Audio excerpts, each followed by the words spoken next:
My dear students, this is Class 12 Maths, Chapter 3, Exercise 3.2 question number 4 பார்க்க போறோம். Find a polynomial equation of minimum degree with rational coefficients. This one is important. Rational coefficientல minimum degreeக்கு ஒரு polynomial equation கண்டுபிடிக்க சொல்றாங்க. அவங்க கொடுத்திருக்கிறது ஒரே ஒரு root மட்டும்தான். பாருங்க, root 5 minus root 3. But theorem 3.4 என்ன சொல்லுதுன்னா, உங்கள் மேத்ஸ் புக்கில் பாருங்கள், தியரம் 3.4 என்ன சொல்லுதுன்னா, சப்போஸ் இது போல் ஒரு ரூட் இருந்தால் 4 குவாட்ரண்ட்டுக்கு 4 ரூட் வரும். பாருங்கள், ரொம்ப யோசிக்காதீங்க. இது வந்து எந்த குவாட்ரண்ட்டில் வரும் பாருங்கள், first number plus second number minus. அப்போ root 5 minus root 3 fourth quadrant. அப்போ இதையே நான் ஃபஸ்ட்டு குவாட்ரண்ட்டில் எழுதுனா root 5 ப்ளஸ் root 3, செகண்ட் குவாட்ரண்ட்டில் minus root 5 plus root 3, third குவாட்ரண்ட்டில் ரெண்டுமே மைனஸ் root 5 மைனஸ் root 3. இந்த மாதிரி 4 குவாட்ரண்ட்டில் இதையே ஷஃபல் பண்ணி எழுதி வச்சுக்கோங்க. ஸோ பாருங்கள், நான் ஒரே ஒரு ரூட்டு தான் கொடுத்துருக்காங்க, அது யூஸ் பண்ணி 4 ரூட் எழுதியாச்சு. இப்போ பாருங்கள், இவங்க 2 பேரும் பேர் போட்டுக்கோங்க, அதே போல் இவங்க 2 பேரும் பேர் போட்டுக்கோங்க. இப்போ ஃபஸ்ட்டு நான் இந்த 2 பேரை பேர் போட்டு ஒரு ஈக்குவேஷன் எடுக்க போகிறேன். லெட் த ரூட்ஸ்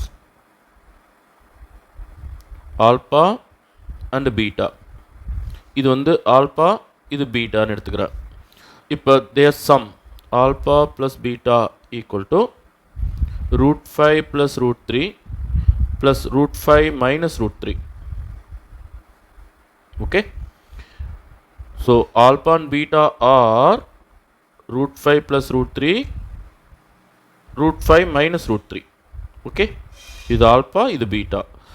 பார்த்தீங்கன்னா இதனோட சம் பாருங்கள், plus root 3 minus root 3 cancel ஆகிட்டு 2 root 5 அப்படின்னு கிடைக்குது.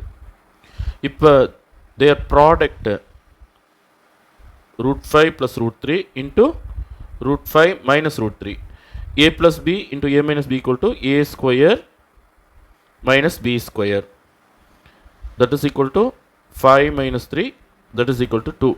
பாருங்கள், நான் ஒரு குவாட்ரேட்டிக் ஈக்குவேஷன் எழுதுகிறேன் இதை யூஸ் பண்ணி. X square minus sum of roots, அதாவது alpha plus beta into X plus alpha beta equal to 0. X square பாருங்கள், ஆல்பா ப்ளஸ் பீட்டா வந்து 2 root 5, so minus root 5 X, alpha beta பாருங்கள் 2 equal to 0. ஆனால் சம்மில் என்ன சொல்லியிருக்காங்க, rational coefficients இருக்கணும். But இங்கே கோஎஃபிஷியன்ட் வந்து இர்ரேஷ்னல். இது வந்து என்ன, இர்ரேஷ்னல். ஸோ இர்ரேஷ்னல் கோஎஃபிஷியன்ட் வந்த பிறகு நம்ம என்ன பண்ணணும், மறுபடியும் இவங்க 2 பேரை பேர் போட்டு இன்னொரு ஈக்குவேஷன் கண்டுபிடிக்கணும். அவங்க 2 பேரையும் மல்டிப்ளை பண்ணணும், அப்போ தான் வேலை முடியும். இப்போது இந்த 2 ரூட்ஸ் வந்து நான் காமா டெல்டான்னு எடுத்துக்கிறேன். ஓகேவா? So let gamma equal to minus root 5 plus root 3, delta equal to minus root 5 minus root 3. Okay, இப்போ தேர் சம், அதாவது gamma plus delta equal to நம்ம இப்படியே கூட்டிடலாமா? பாருங்கள், minus root 5 minus root 5 minus 2 root 5. இது பாருங்கள், இது கேன்சல் ஆகிடும், இது ரெண்டும் கேன்சல் ஆகிடும், ப்ளஸில் ஒன்று மைனஸில் ஒன்று கேன்சல் ஆகிடும், அவ்வளோதான். இப்போ gamma delta, gamma into delta என்ன வரும், minus root 5 plus root 3 into minus root 5 minus root 3. பாருங்கள், இங்கே நம்மளோட a வந்து மைனஸ் root 5, b வந்து root 3. ஓகேவா? சரி, அப்போ காமா டெல்டாக்கான ஆன்சர் மைனஸ் root 5க்கு ஸ்கொயர் பண்ணாலும் 5 தான் வரப்போகுது, மைனஸ் root 3க்கு ஸ்கொயர் பண்ணால் 3 வரப்போகுது. அப்போது 5 மைனஸ் 3 ஈக்குவல் டு 2 தான். ஓகேவா? ஸோ இதை வந்து நான் யூஸ் பண்ணி இன்னொரு குவாட்ரேட்டிக் ஈக்குவேஷன் எழுதுகிறேன்.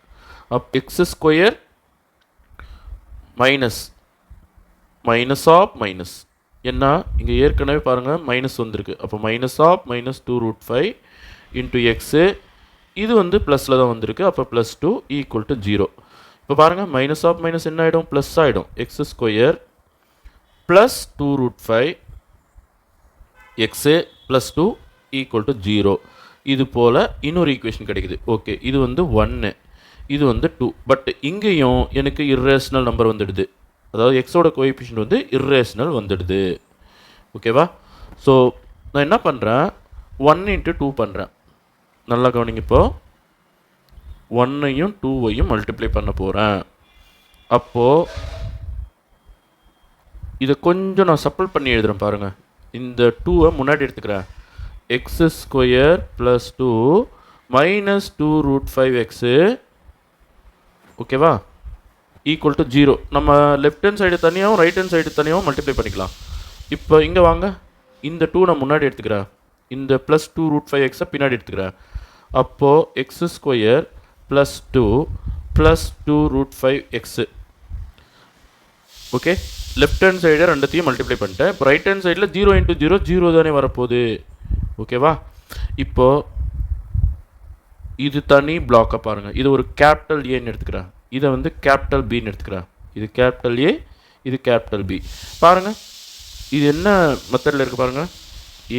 ஏ minus b into a plus b. பாருங்கள், வந்துச்சா? So a minus b into a plus b equal to A square minus b square identity. கரெக்டா? ஸோ இந்த ஐடென்டிட்டி நான் இதுக்கு அப்ளை பண்ண போகிறேன். இப்போ நல்லா கவனிங்க, இந்த ப்ராக்கெட் வந்து A plus B whole square identity வச்சு நான் எக்ஸ்பிளைன் பண்ண போகிறேன். A plus B whole square equal to A square plus 2ab plus B square. கரெக்டா? ஸோ இதை வந்து இந்த ப்ராக்கெட்டுக்கு யூஸ் பண்ண போகிறேன். ஸோ என்ன வரணும், X square whole square A square plus 2ab 2 into X square into 2 plus B ஸ்கொயருக்கு பதிலாக 2 ஸ்கொயர், ஒரு மைனஸ். இப்போ பாருங்கள், இந்த ஸ்கொயரை வந்து எல்லாத்துக்கும் செப்பரேட்டாக அப்ளை பண்ணுறேன். 2 ஸ்கொயர் ரூட் 5க்கு ஸ்கொயர் எக்ஸுக்கு ஸ்கொயர் ஈக்குவல் டு 0. இப்போ எக்ஸ் ஸ்கொயர் ஹோல் ஸ்கொயர் என்ன வரும், எக்ஸ் பவர் 4. பவர் வந்தால் மல்டிப்ளை பண்ணிக்கிறோம். 2 2s are 4, 4x square plus 2 square 4, again 2 square 4, root 5க்கு ஸ்கொயர் பண்ண 5x ஸ்கொயர் ஈக்குவல் டு 0. புரியுதா? அப்போ X power 4 plus 4x square plus 4 minus 4 5s are 20x square equal to 0. இவங்க ரெண்டு பேரும் like term. Okay, அப்போ like டேர்மாக இருக்கும்போது simplify பண்ணிடலாம். அப்போ 20ல் 4 கழிச்சிட்டோம்னா மைனஸ் 16x ஸ்கொயர். அப்போ ஃபைனலாக X power 4 minus 16x square plus 4 equal to 0. பாருங்கள், எல்லாமே ரேஷனல் நம்பரில் கோஎஃபிஷியன்ட் வந்துடுச்சு. Thank you students.